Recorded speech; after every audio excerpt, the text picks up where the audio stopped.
किसान भाइयों, मेरा आपको नमस्कार। मैं डॉक्टर जितेंद्र चौधरी, पशु चिकित्सक, आपसे मैं निवेदन करता हूं कि मैं पशुपालन संबंधी जानकारी आज आपके सामने पेश कर रहा हूं। मैंने पहली दिन इस को शुरू किया है, इसलिए इसका नाम रखा है पशुपालन पाठशाला। ये कार्यक्रम हमेशा चलते रहेगा और आपको नई नई जानकारी हम उपलब्ध कराते रहेंगे। मैं झारखंड सरकार से में कार्यरत था, 35 साल तक सेवा किया है। इसकी पूरी जानकारी मैं आपको दूंगा। साथ ही मैं एक साधारण परिवार, किसान परिवार से आता हूं, इसलिए किसान के प्रति मेरा दर्द है। मैं उस दर्द को आपके साथ शेयर करना चाहूँगा और आपको ये बताना चाहूँगा कि पशुपालन एक ऐसी व्यवस्था है जिसके अंतर्गत अगर आप वैज्ञानिक दृष्टिकोण से काम करते हैं या अनुभव लेते हैं तो आपकी आमदनी दोगुनी जरूर होगी, जो मोदी जी का सपना है। अब पशुपालन में आज जो मेरा शीर्षक होगा वो बकरी पालन किसानों के लिए वरदान है। सबसे पहली बात यह है कि किसान एक ऐसे हैं जिनको, वो गरीब हैं, उनके पास पूंजी कम होती है। कम पूंजी होने के कारण वो बकरी ही खरीद सकते हैं, उनकी क्षमता नहीं है कि वो गाय खरीद सकें। और बकरी को खिलाने के लिए उनके पास केवल जूठन होता है जिसे वो थोड़ा बहुत खिला पाते हैं, बाकी भर दिन वो चरा करके भी बकरी का पेट भर लेते हैं। तीसरी बात यह है कि बकरी को पानी की जरूरत कम होती है, साथ ही बकरी को स्नान नहीं कराना पड़ता है, इसलिए बकरी पालन गरीबों के लिए वरदान माना गया है। अक्सर हम ये कहना चाहते हैं कि बकरी तो सब लोग पाल रहे हैं, सदियों से पालते हैं, लेकिन हमारी आमदनी नहीं बढ़ रही है। इसका मुख्य कारण ये है कि मेरा जो पालन करने की जो व्यवस्था है वो पुरानी व्यवस्था है। हम नई व्यवस्था के अंतर्गत वैज्ञानिक दृष्टिकोण अपनाकर अगर हम बकरी पालन करें तो हमारी आमदनी जरूर बढ़ेगी, जरूर दोगुना होगा। इसके लिए पहला स्टेप, जो पहला काम करना है वो है डीवर्मिंग, कृमिनाशक दवाई का प्रयोग।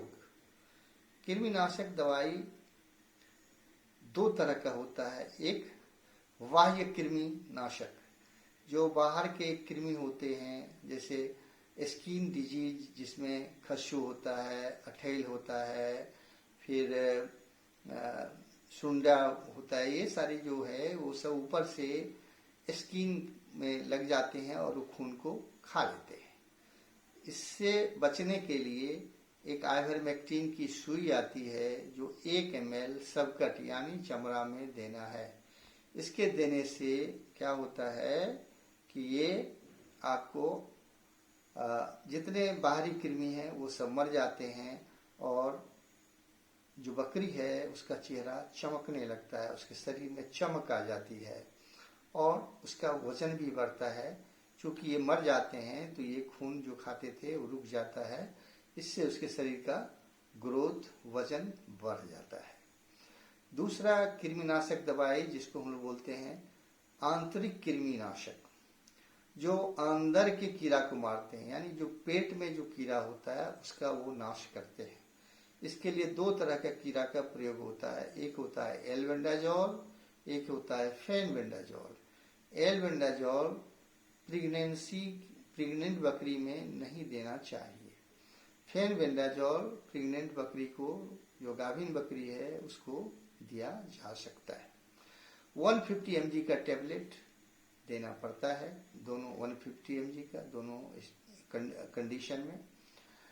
वो जो बकरी है का जो डिवर्मिंग होता है वह सुबह खाली पेट देना है। खाली पेट देने का मुख्य उद्देश्य ये है कि अगर सुबह खाली पेट देते हैं बकरी को कीड़ा का दवाई, तो उससे क्या होता है कि कृमि पर उसका डायरेक्ट अटैक होता है और सभी कृमि मर जाते हैं। और उसके 1 से 2 घंटे के बाद उसको चारा या खाना देना चाहिए। इस तरह किसान भाइयों आप देखेंगे कि 5 बकरी का एक झुंड बना लें जिसमें कृमिनाशक का दवाई का प्रयोग करें और चराने का काम करें। और दूसरा जो एक झुंड है 5 बकरी का, जिसमें आप कोई कीड़ा का दवाई का प्रयोग नहीं करें, तो आप पाएंगे जिसमें आपने कीड़ा के दवाई का प्रयोग किया है उसका वजन दूना हो जाएगा, और जिसमें आपने कीड़ा का दवाई का प्रयोग नहीं किया है वो उसका वजन उससे आधा रहेगा। यानी अगर बकरी का वजन 1 kg है तो कीड़ा का दवाई देने के बाद देखेंगे कि वो 1 साल के अंदर में वो 10 kg हो जाएगा। और वही बकरी जिसको आपने कीड़ा का दवाई नहीं दिया है तो 1 साल के अंदर में देखेंगे कि उसका वजन 5 kg है। इस तरह आप पाते हैं कि जो एक कीड़ा का दवा जो एक साधारण है जिसका मूल्य मात्र 5 रुपए है, और इस 5 रुपए का कीड़ा का दवा देने से आपकी आमदनी दोगुनी हो जा रही है। अतः आपसे निवेदन है कि आप कृमिनाशक दवाई का प्रयोग 3-3 महीने पर हमेशा करते रहें और अपने इस फायदा से लाभान्वित हो गए। अतः यह मेरा पहला संदेश है। अतः आपसे निवेदन है कि आप इस चैनल को सब्सक्राइब करें, और शेयर करें, और सब्सक्राइब करें, शेयर करें और बेल आइकन को अवश्य दबाएं ताकि हम आगे आपको नई जानकारी आप तक पहुंचा सकें। धन्यवाद।